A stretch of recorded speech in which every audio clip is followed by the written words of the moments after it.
Today's episode is brought to you by Munchie Mug, the world's #1 premium no-spill snack cup. Listen to today's episode for a special offer from Munchie Mug. Munchie Mug, making your life less messy.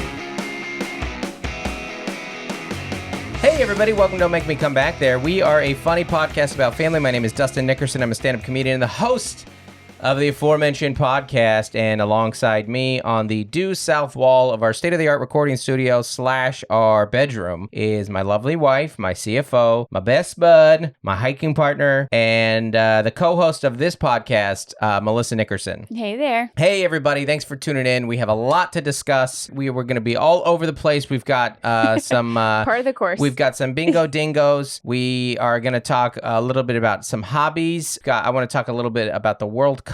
We got a weekend recap. We got lots going on. I just got fired by my agent. I am ready to go. Let's go. Let's go. I am revved up, baby. Yesterday, you know, you guys, Hollywood in life is about highs and lows. Yesterday, I hit 100,000 followers on my Instagram, and I got booked for another big opportunity. I'm very excited. And the next day, my agent called to dump me because life is about balance, ladies and gentlemen. And he called you at 7 a.m. He called me at 7 a.m. to dump me. And I was like, I mean, I'm not a lot. Do you not know what state I'm in? But we're not going to go into that. And I'm not going to take it personal, though it's very much the Captain America elevator scene at the end. This feels personal. There he goes. This is nothing personal, Cap, as they're attacking him. And he goes, kind of feels personal. But alas, we move forward, everybody, because at the end of the day, no one will believe in you as much as you believe in yourself. The key to whatever dream you're chasing is to find the people in your life who believe in you, feel what you're doing, get what you're doing, and you don't have to convince them to work for you. You don't have to convince them to believe in you. They just get it and they go to bat for you. And ultimately, if you're listening to this podcast, you are one of those for me and for us, and it means the world to us. So thank you so much, backseaters. Yes, onward we go. Should we just really quickly mention that we had a great Zoom hang on Sunday? Oh, Patreon Zoom hang. Mm-hmm. Speaking of true believers, that was a fun Zoom hang. The 10 or 12-ish of you that showed up. We had a good hang. time. We covered all the bases. We covered what you did for Halloween and whether or not you were a Halloween Scrooge like Trey was, our backseater Trey, or whether or not you were a Halloween spark plug, a holiday spark club like Demarius, who changed her cul-de-sac changed around. The culture of her cul-de-sac by becoming, the holiday house. The holiday house. She brought Christmas Town to her Halloween town and transformed now everybody does it. So I love it. Good stuff. If you guys aren't familiar with Patreon, it's just a way that you can give a little more to the podcast and get a little more in return, including a Patreon Zoom hang. That's right. Some discounted merch. And you have how many weeks before you get into the Christmas card? 2 weeks to get yourself on the Nickerson family Christmas card list. So check that out, everybody. There'll be a link in the description here. That's right. Also, upcoming headlining shows, January 6th and 7th, Helium Comedy Club in St. Louis, February 8th, Denver, Colorado. There'll be more on there. I was waiting for my agents to send me the dates, but now I am without representation. Coming soon. It's all right. So there will be more dates, and they'll be booked a lot faster because it's good old Dustin Nickerson and Gmail. What about the Unwrapped tour? Oh my gosh. Still Dustin Nickerson unrepped again. That might be a little too insider for folks. Yeah. Just an inside joke for us. Oh, it's too much. It's too much. So if you guys want to come out to that shows, that would be fantastic. Yeah. We would love to see you out there. Mel, I want to do something real quick. Okay. So we have real friends of the pod here, kind of the extended Harris clan. There's a lot of them. Yeah. I didn't realize all the mutual connections. Yeah. All Harris is connected. We have like multiple patrons from like the same family. And one of the things that you get as a patron at a certain level is a free Cameo. You can also I'm on Cameo if you want to do that. my agent doesn't get a cut. Sorry, that's going to be a reoccurring theme of this episode. You can get a cameo through being a Patreon. And we did this one on, I did do this video one, but I want to do a shout out here on the pod to Cindy Harris, who was her birthday, who is in Alabama with her 3 girls by herself for her birthday because her husband just got sent to Korea for a year. So Air Force. And I know that's near and dear to you, Melissa, as a military child yourself, living in a military town. But we wanted to say happy birthday to you, Cindy. I've been to Korea. You've been to Korea. I've been to the Seoul, I believe, is the Air Force Base.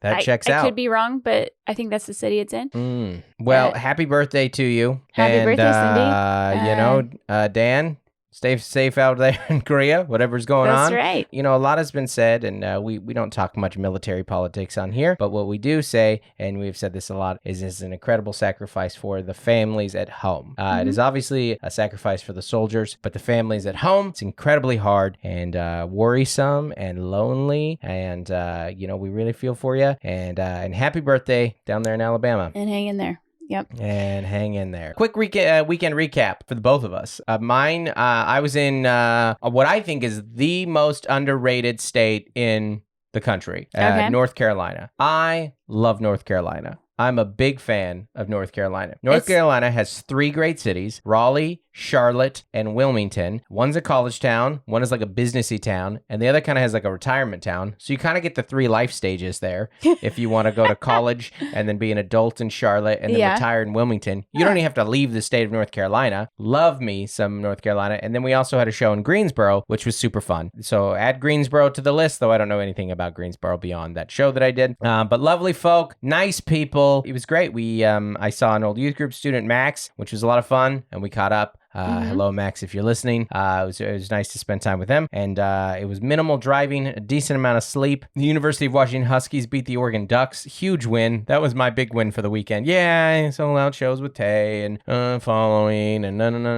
Huskies beat the Ducks, and that's a good feeling. And that happened right in time for Grandpa Don, who is a Ducks fan, to move back in the house. I know he's not real thrilled about that, but and then the Seahawks lost the next day, but it didn't matter because we were so good. The Huskies win felt so good. I'm trying to think of anything. Oh yeah, so we went to Charlotte has their hipster area. Never been. Well, it's never. It's like Noma or something like that. I don't even know. They have the 4-letter nickname. Numa. Yeah, No, yeah, or Noda. Noda. You saw Noda. Yeah, Noda. Yeah. Noda. And it was cool, but then it was so funny because Tay booked us a hotel that was kind of outside the city, which didn't really matter to me. It was this Thursday night football was in Charlotte, and so we happened to be at the hotel that not the players, but a lot of the broadcast team was at. Okay. So I walked in, I was like, that's Ryan Fitzpatrick, and that's Tony Gonzalez. That's the second random time I've seen Tony Gonzalez in my life. and then as I was later on the night, I was talking on the phone with Aaron Weber. I was just walking around outside, and the shuttle pulled up, and it had the Amazon TNF Thursday Night Football logo, and I was like, I bet there'll somebody come out. And then Al Michaels, who's the voice of football, popped out of the van, and I thought that's fun. Yeah, it was. But then I was like, I feel bad that you had to take the shuttle van, Al. It's just a reminder that, life isn't always super glamorous. That guy was on TV. That guy has been the voice of National League football for decades. And he's got to take the shuttle van. Maybe he's just humble and he's like, I'm willing to take the shuttle. He doesn't need a driver. But he was pretty old. I don't know how old Al Michaels is. I can certainly find out. Well, but they have a whole staff and crew. Right. Yeah. So but sometimes you think the talent gets... Yeah.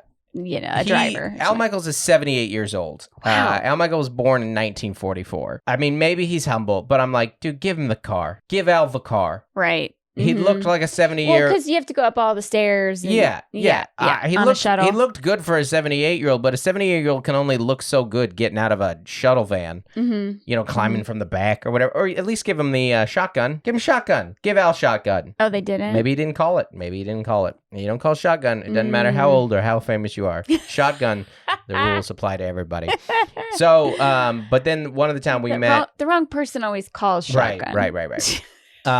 Taylor's sister and partner live in Charlotte, so we met up with them a couple times, and then we went to Noda, the hipster cool area, and we walked around, and I was like, and first Taylor and oh yeah, cool, we found the cool place, this is cool, and then you go and you're like, oh, this is all the cool places, they're all the same. Did you get any brunch? That's my assumption. We got tacos, which is kind of in the same vein of, and were they good? They were fine. I don't want to eat tacos on the road. I'm so sorry. Yeah. I don't. You want to go to the south and have tacos? I live 15 minutes from Mexico, everybody. You don't understand. It's Taco Tuesday today. This is like an institution in the Nickerson family. It's Taco Tuesday. And it's not Mel making white people taco nights. It's we're going, and you make pretty good tacos. They're fine. I mean, but compared... I made those like carne You ones. made the carnes, which were fantastic. Yeah. You know, but you're not just pouring out the corn out of the can.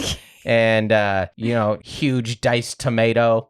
It's not, Right. It's not that. Yeah. But it's not a taco salad from the cafeteria. Exactly. It's real Mexican food here, guys. So that being said, it was fine. But Charlotte, the city, I like Charlotte a lot. And even though it was pretty rainy, but it was overall pretty good. And we both saw Black Panther, which we'll do Wakanda Forever. We'll do a Bingo Dingo at the end of that. So how was your weekend? What'd you do? That was kind of my big thing was we saw Wakanda Forever on Thursday. Yeah. You bought a ticket. You bought 4 tickets. You have a family of 5. Bought like 8 tickets. Well, but the point is, the family is into Marvel movies because of me. That's true. I am. You're the glue? No, I'm not the glue. I thought I was. And then you didn't even consult me. And you're like, hey, I booked the tickets to see these with a friend and some friends while you're out of town. Right before a huge break comes where we would be able to see them. And you never gave me the opportunity. And I didn't like the way that it felt. We could have only seen it Thanksgiving week. The teenagers were going to see it no matter what. Right. That weekend. And so about 6 weeks ago, okay, that's fair. I guess the teen element is true. I need to win. I'm going to book this. We have a family we go to movies with. We all kind of gel. I booked them. We all sat together. It wasn't crazy. Right. We just 7:30 showing on a Thursday night. No school the next day. Right. It was just like I wanted to see it and I wanted to pick. The group, the teens situation, would have asked to go last minute. I would have to drive them and then I don't get to watch it. And Claire doesn't get to watch it. Yeah. So we just kind of made it happen. Right. I mean, Gloria went again the next day with some friends because it was Veterans Day. But yeah, it was great. It was so fun to get to see it opening weekend. How was the energy in the theater? Were people clapping and getting excited and stuff? I mean, there were babies in our movie. Right. It wasn't some late night showing of just young people. Right. And also the place we chose is very much just families. Right. It's not some upscale theater. It's not this is where everyone's going to cheer and freak out type opening night theaters. Yeah, the Cold Stone is across. Yeah. A stone's throw away. It's very. Cold Stone's away. It's very family friendly. You're near a Panera. Yeah, you're near a Walmart. It's not fancy. No. It's not a fancy place to watch a fancy theater. It's an affordable theater, though. It's very affordable, though. Whereas Tay and I were sitting in recliners. Oh, yeah. You know what? We were trying to decide on which popcorn to get. This nice little concession worker gave us the bucket, and then he gave us 2 boxes of extra popcorn, just that you would put a bunch of snacks in. Like the one you do for the kids' meals, those type things? Bigger. Yeah, bigger than the kids. Oh. He just doubled our popcorn for no reason. Amazing. Because he knew the 4 of us were sharing it. Wow. That's a low-end theater type thing right there. It was great. And then there was just a bunch of kid stuff. Right. Yeah. And they had that creepy doll preview. How did Claire do with that? Okay. Well, do you want to do the Bingo Dingo for Black Panther? Sure. We'll do a Bingo Dingo of Wakanda Forever. I'm going to give it a 4.9 out of 5. And the only reason it's not 5 out of 5 is no movie. Batman, Lord of the Rings, whatever it is, I will never give a 5 out of 5 movie for something that's almost 3 hours long. I just can't do it. I can't. It's 2 hours and 47 minutes. And maybe it is good all the way through, but anytime you have to actively plan out your pee, it can't be a 5 out of 5 experience. Well, it can't. Yeah, you're trying to find the moment that is a good time to go. Yeah, exactly. And you're like, well, I hope anybody doesn't die while I'm gone. Yeah, we totally missed plot when Claire had to go. That's 100% accurate. Yeah, and the more people you go with, the more that happens. Yeah. I really liked it. I thought it was a great sequel. Is that? Yes, that's called a sequel. I thought the villain was really good. Namor was incredible, and now it's a weird time for comic book fans because now all of a sudden everybody knows and loves Namor, and you're like, what? Yeah, that used to be a very subculture. Like Namor? You guys love Namor? I mean, you know how long I've been saying like, he's not just Marvel Aquaman. He's got some other things. Yeah. He's got the little wings. And you're like, this is, I mean, even comic book fans, you're like, I mean, I've been putting up with that green Speedo for 30 years that he wears in the comics. But now you guys all just know and love him too. It's not a bad thing. It just feels kind of weird. Sometimes you get a band, you adopt a band and you're like, this is going to be the biggest band in the world and everyone's going to be excited about it. And then sometimes you like a band that kind of sucks and you know it sucks, but then now everybody likes it and you're like, wait, no, that band sucked. I just liked them and I just had to put up with them. Well, you do kind of like having a favorite no-name band. And then you're like, no, you can't get big. You're my band. I totally agree, but this is a different thing.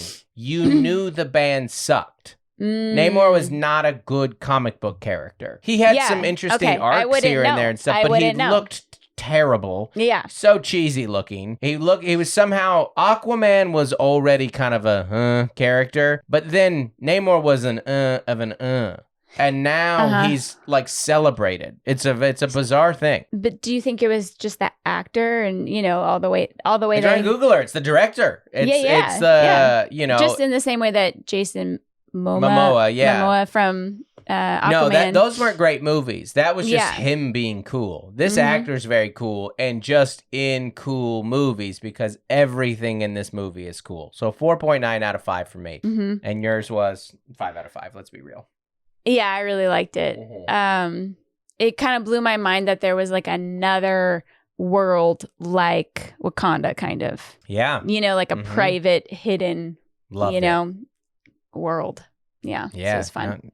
Beautiful. So you recommend it. What do you recommend as far as watching it with young kids? Yeah. So Claire cried a couple times during it. And so did I. Yeah, I think a lot of people shed some tears in this. And so I was worried because I wanted to watch Black Panther with her to kind of prep her. Right. Because it's been a couple of years, Right. Ends up you should have, right? Because you forgot about a couple key characters. No, but I was like happily reminded of them. Right. But he's in the other, Marvel movies, some of them. I was worried that was going to be too sad for her. And it was sad, but she was with a friend and me, and it was okay. It depends. It's not for 8-year-olds. Well, here's the thing. But it is for families. One of the things that I like about Claire is she doesn't mind crying when she's being sad. She doesn't want to be scared. And those are different. This movie's not scary. It's not going to scare your kid. Yeah, there are some intense moments, but it's not going to scare your kid. Your kid might get sad like any adult. To me, I'm more concerning if you didn't get emotional during that movie. You're like, this is, this deals with, some heavy things. And I was including the death of a character that we all know about because that person died in real life, Absolutely. And so kind of memorializing Chadwick and then the character and then also moving forward. And you're like, this is a lot to deal with. Well, and it has a lot of like faith and science kind of that stuff was fun. And it's great. It's really good. Really, really good. 4.9 out of 5. If it were 15 minutes shorter, it would get to 5 out of 5. But I had to pee. Also, I was in a nice theater, which means I had a recliner chair and one large, hazy little thing IPA, which is one of our favorite beers to drink. But you cheated on me first. And so Melissa spite drank that. So I saw the movie Thursday. Yes. I did not have a beverage. I don't think that theater serves adult beverage. I'm not even sure they serve some weird off-brand colas there. I know. Like, sir, you can get an RC cola. That's all we have. They actually just have cans from Kmart. Shasta. You can just get a 12-pack of soda. There's no fountain drinks. A low-end theater has just old cans and then the little Hostess pies. That's all they serve. Little Debbie's? No, the pie. Oh, the pie. The pie, not the actual pie. Okay. The like little tiny, you know what I'm talking about? This like a little turnover shaped pie, the little hand pie. You're like, ooh, I'll take apple or berry. I think those are the only kinds. So that's the type of low-end theater. The theater that Melissa's referring to is one of those theaters that you go, any day now, you will switch to being the dollar theater. that shows the old movies, because that's what happens to outdated theaters. I don't feel like we have a dollar theater around here. I don't know if those are still a thing. Are those still a thing? They were. I think there might be one in Coronado or something like that. Really? Yeah. I'm not sure. It's not nice. I think but with like streaming and stuff. It's the perfect and movie. COVID. Dollar theaters might have died. It's a good movie if you're buying a bunch of tickets, because it's not expensive. That's why it's a good theater. Oh, also when like your 8-year-old's like, we want to see Sonic, and you're like, this is the perfect theater to see Sonic in, because I don't want to spend $16 to go see Sonic. They also have like a Sunday food pack that's like you get like 2 popcorns and a ton of stuff for like $15. So much. Yeah. They give you the cardboard thing, but they don't give you a munchie mug, and you could use a munchie mug, because I will tell you that popcorn spills, especially movie theater popcorn, when you're just grabbing the whole thing with the hands, or Smart Pop in our house, or Smart Pop, Oops All Berries, whatever it may be. It's a new one that came out. Really? Yeah, it's very good. Oh, wow. Oops, we forgot to put the crunch in. You remember the old commercials? They'd be so over the top. We made a mistake. Bam, bam, bam. Factory closed. It can't be all berries. They're already in the truck. Yeah. And then the truck is dumping the berry. Yeah. The bed of the truck. Man. Yeah. You just don't get that quality of writing anymore. I don't know if that's a good or bad commercial, but I don't know. Maybe that guy's agent dumped him too. Anyways, guys, if my relationship with my agent would have been in a munchie mug, it wouldn't have spilled out. If you're unfamiliar with Munchie Mug, everybody, Munchie Mug is the best spill-proof cup on the market. That's right. We're big fans of it here, the product here on the podcast. Totally spill-proof, dishwasher safe, made right here in the U.S., and a variety of colors. And if you go to munchiemug.com and use promo code DON'TMAKEME, that's all one word, don't make me, you're gonna get 25% off your entire order. That's munchiemug.com, promo code don't make me, all one word, no apostrophe, to get 25% off your entire order. Munchie Mug, making your life less messy. Boom, boom, boom. Before we get started, I did want to, there were 2 comedy legends that passed away this last weekend. I don't know if you saw this. Maybe you saw, you probably did Gallagher. I saw that. And Bud Friedman. Gallagher was a complicated personality within the comedy community, but he's passed now, and he's certainly a legend. And there was certainly a time in my life where I liked watching his comedy a whole lot. And I know he brought a lot of joy to a lot of people for a long time there. They had some ugliness kind of at the later of his life for some of the comments and stuff that he was making, and it was somewhat nicely encapsulated in the Mark Maron interview. But regardless, rest in peace to him.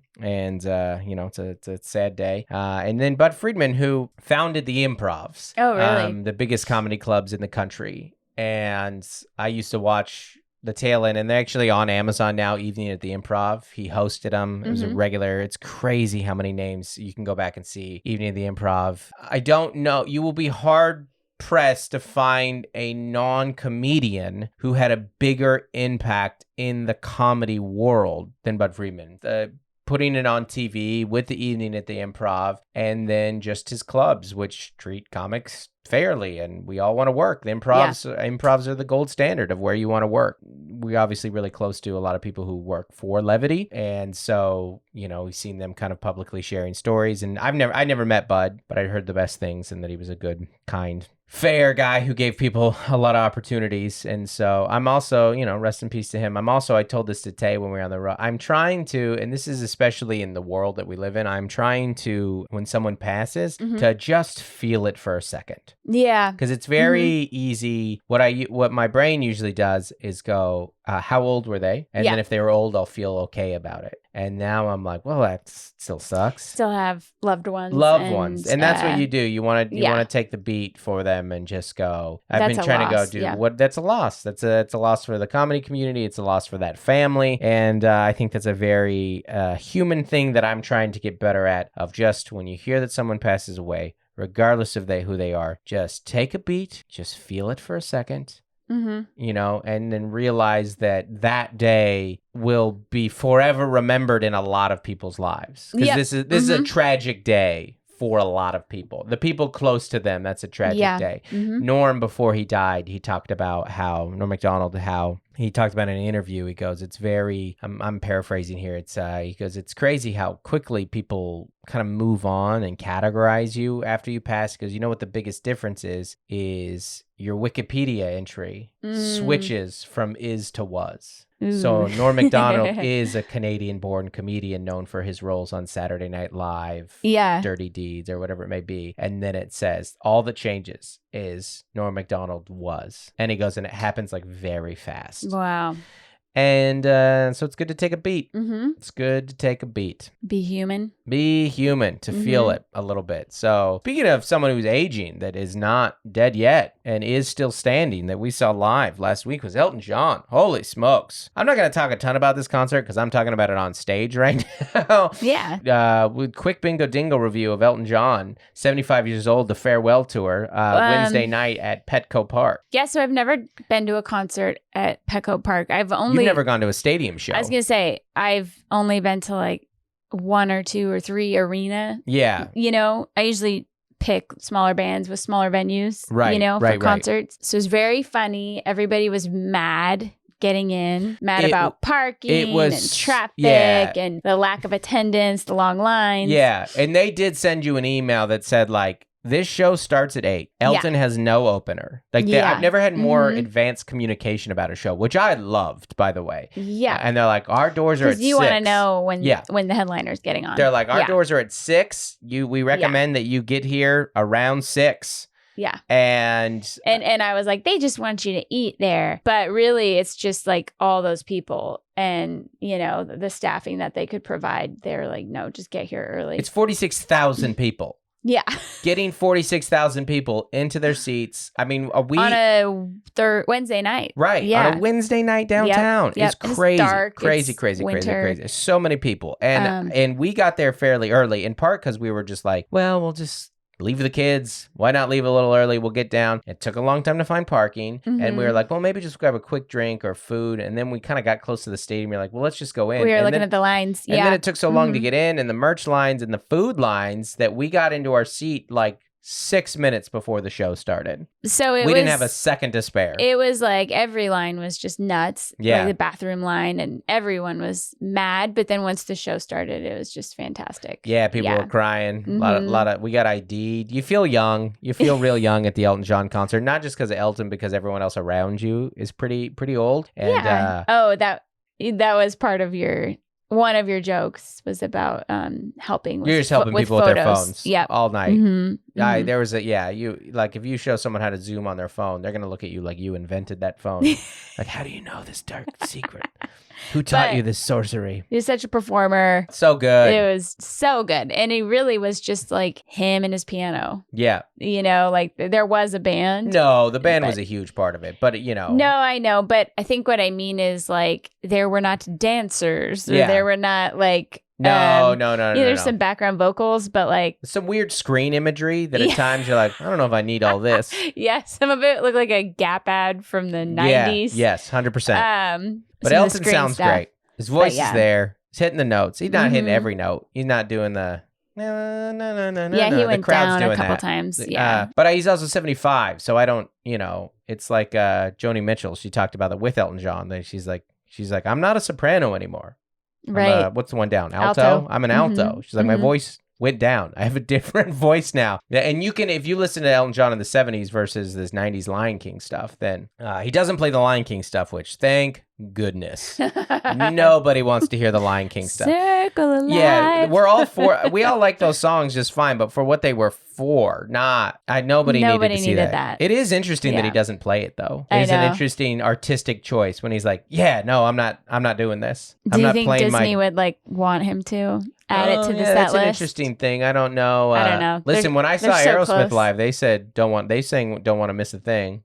I'm on a good man. They sang the crap out of that song, but that's not Disney. It's a different thing. Regardless, I will give it a 4.9 out of 5 because it was 2.5 hours. And there's just no concert at my age that I need to be 2.5 hours. Because there were a couple songs you could have could have skipped. There were 4 or 5 in the middle that then now I do say he did play one. He's like, we haven't played this in a long time. Me and the band love it. And that song did wail. Don't get me wrong. Yeah, when the artists want to play a song. Yeah, they really perform it. Now, Elton has so many hits that you were like, geez, I mean, you're almost 2.5 hours of hits. Yeah. You know, like it's amazing how many of these songs that one of my favorite parts of the night was that we were next to a real old boomer and she was like almost upset at how well I knew the music. She's like, this is my era. And I was like, do you think that you own Elton John?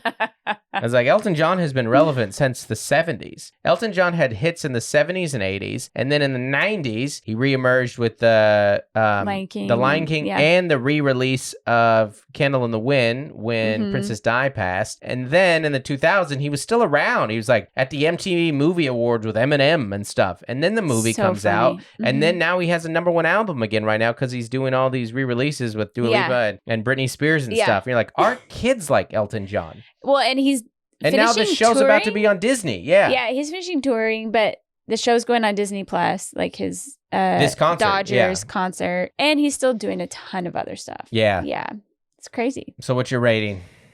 I feel a lot of pressure here. I'm gonna say 5 out of 5. I'm gonna do it. Mel's gonna do it.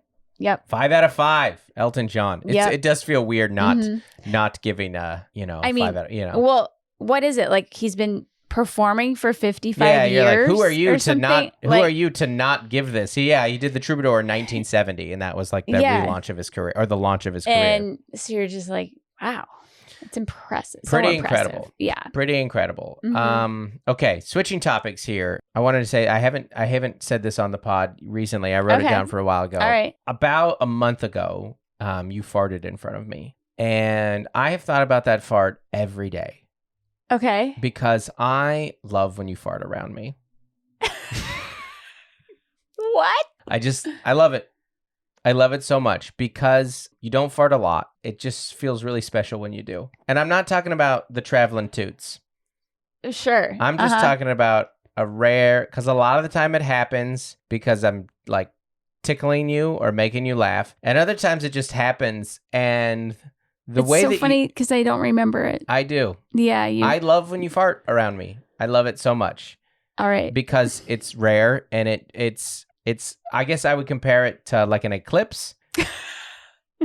And that I know that they happen. I just always seem to miss them. Yeah.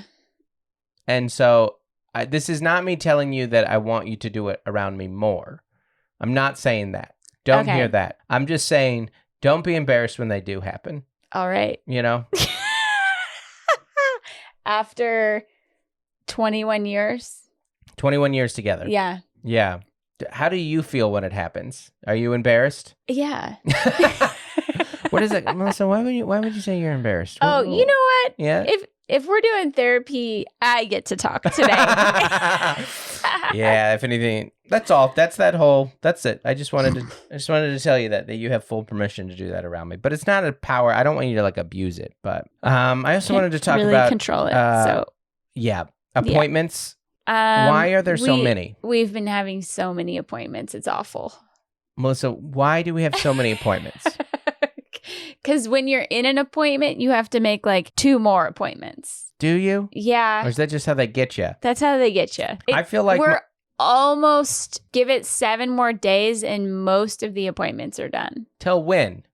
Till the January round of them? I know. It's too many. It's too many. Well, I guess you should not have 5 people in one house. Yeah, 6. Well, no, we don't go to his. Yeah. Sometimes we drive him to him though. I don't, it's too many appointments. I didn't realize how much of parenthood was appointments. Well, yeah. I mean, in the early years, you have to go at 1 month, 3 months, 6 months, 2 months, like constantly for the checkups and the health. There's that, and then it kind of goes to a year. Some of it, and then you got to do the conferencing once a year with the teacher. Right. Those are all givens, but and then if you do orthodontic orthodontics and we did 2 at once. So that's a ton of appointments. But then if you have a kid that, needs services, that aren't at the school. It's just so many appointments. It ends up just so many being appointments. so many. This is what I realized. The reason that you go to the doctor a lot when you're pregnant is A, to check on the baby, and B, to train you to start going to appointments. Oh, yeah. Buckle up. And they they kind of ease in. A lifetime, literally, of appointments. This is what you do now. Mm-hmm. When you have kids, this is what you do now. That really is, how they have like before you have kids, the classes, the appointments are the real classes. They're just going, the work that you did to diagnose that you're pregnant, for lack of a better word, and then call a medical professional and then come to the meeting, schedule, get their thing, and then reschedule it. That is the rest of your life. This is the rest of your parenthood I would say life. It's just like how you can't sleep when you're pregnant. Right. And then you're like, well, get ready. It's not going to get better. Yeah. Yeah. Because then you're going to have a live baby. And then you're going to have a teenager. And now 2 of you can't sleep. Yeah. Mm-hmm. It's so much. I think we have 4 this week. Yeah.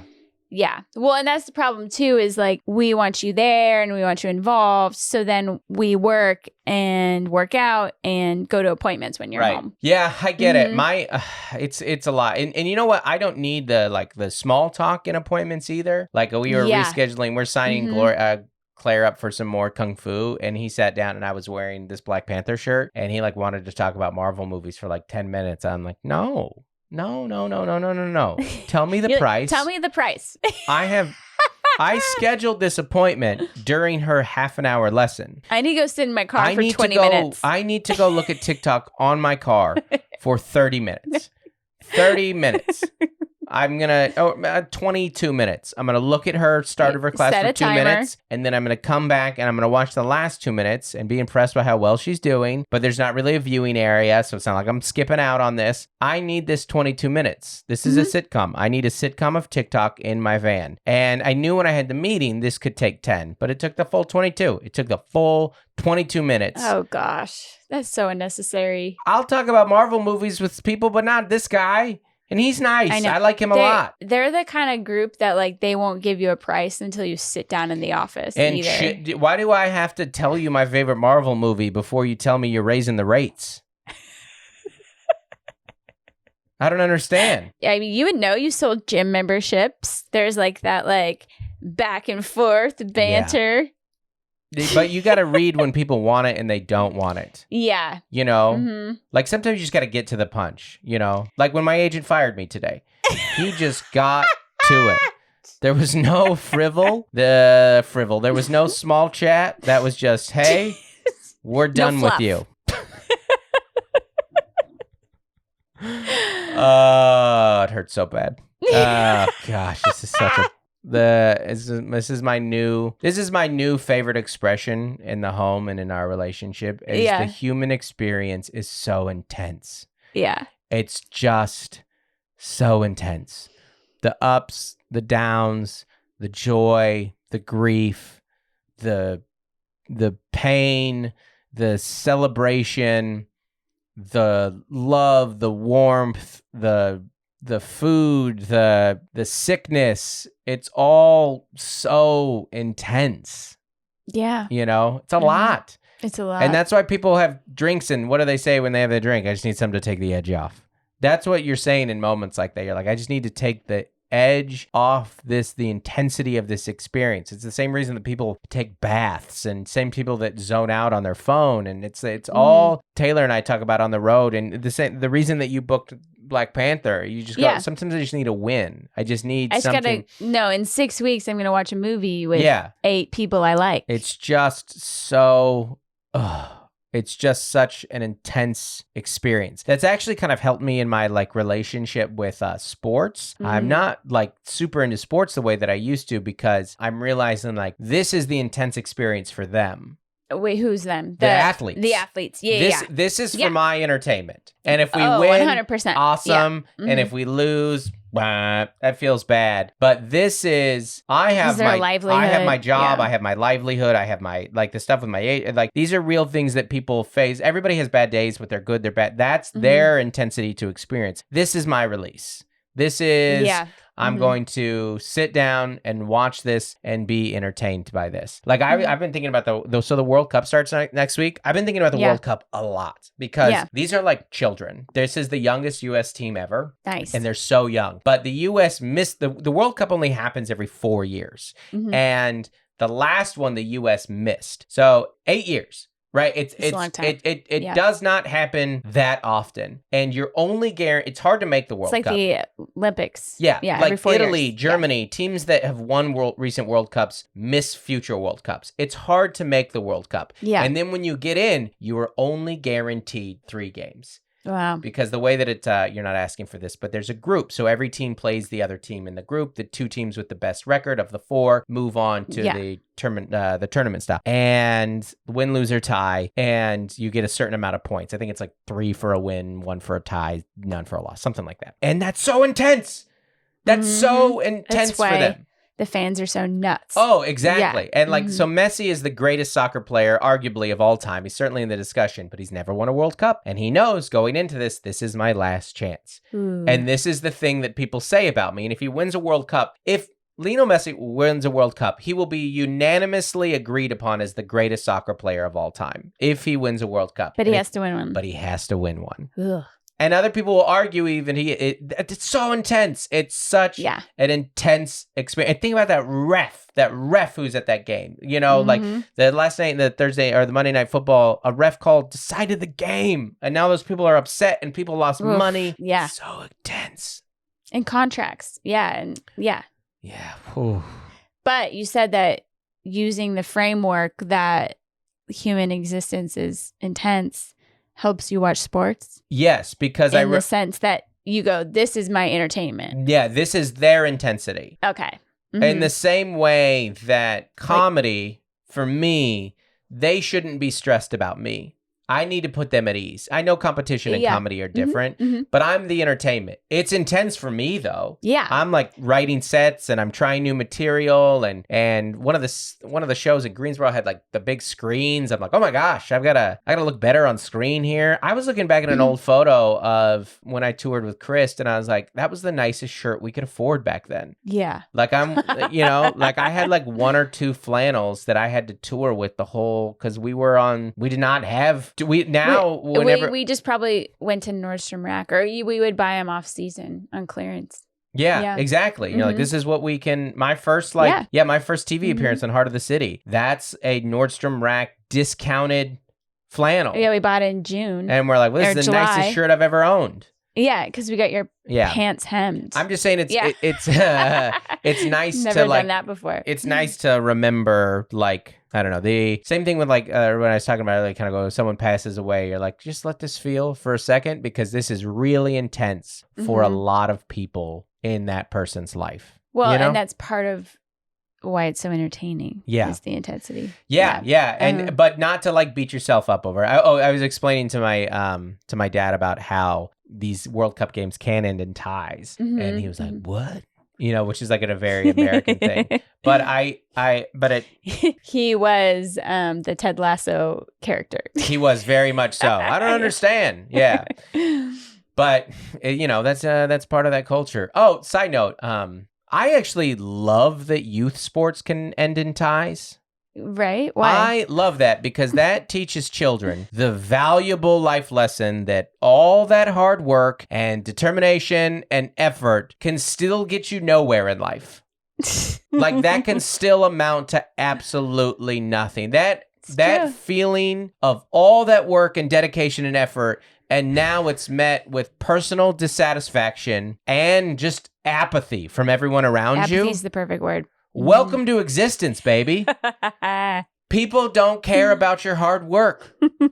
Sometimes they do, sometimes they don't. Kids sport you know what? They should actually make kids sports. 1 in 3 youth sports games should end in a tie. just to teach them the full human experience. You win some, you lose some, you tie some. You get to celebrate, you get to cry, and you get to feel bleh. Help the parents too. Yeah. Just chill out. Chill out. Yeah. So that's what I'm saying is, folks, is get ready to, there's going to be some of that, but there will be times, like there's a very good moment or there's a very good chance that the U.S. will beat Wales. They might lose to Wales, so they beat Wales, and then they'll tie England. I'm not predicting, I'm saying this could happen. And then you're going to see a bunch of American players clapping at the end of that, and they're going to be happy with that tie. Because it means they get 1 point and they're not like too worried about the rest of the division. They're like, okay, this puts us in good standing going into the next game. So, okay. Anyways, you didn't ask for that. So it's 3 games this week or 3 2? games next week. Starting on first game's on Monday. Okay. Yeah, 3 games next week. So nice. Last thing I wanted to say, you and I, we like to talk about the difference between parent and non-parent and how like we interact in the world with a non-parent. Yeah. I think there's no better of an example of the difference of a parent and a non-parent than when a stroller goes by. I think it's all on display right there because a non-parent looks in at the baby. Okay. And the parent looks at the stroller. Yeah, you're probably right. The brand. Oh, that's a nice brand. Yeah, the non-parent's like, "Aw," and then the baby, and then the parent's like, "Oh my gosh, big flex." They didn't have that kind of stroller when my kid was a baby. Ooh, Phil and Ted's. Oh my gosh. I don't know. 3 wheels? 3 wheels. That's incredible. And that's what I bring that up because that's what Taylor and I do every time we're on the road. She's like, "Oh." She's like, "Look at that little baby." And I was like, "That's a $500 stroller." That's $500. I don't look at strollers anymore because I don't even recognize them. They look more and more on this whole new entity that I don't understand, and I don't have to understand. Yeah. And so I'm back to looking at the babies. Oh, that's nice. Because I'm so happy to be done with the stroller years. Yeah, that's so true. happy. Yeah. I would actually say that's an interesting point. One of the best feelings as your kids get older is being at like a theme park or something and seeing all the strollers lined up. Yeah. And like, I'm free. I'm free. That world is behind you. You know what it feels like? It feels like when you're in the carpool lane next to stopped traffic. Yeah. I'm free, baby. I'm cruising along. Enjoy that traffic jam. I'm out of it. Yeah. Mm-hmm. My kids I got new problems over here too, but at least I'm not. That's not one of them. At least I'm not bumper to bumper. All right, everybody. Thanks for listening to the pod. We appreciate you. All right. Bye.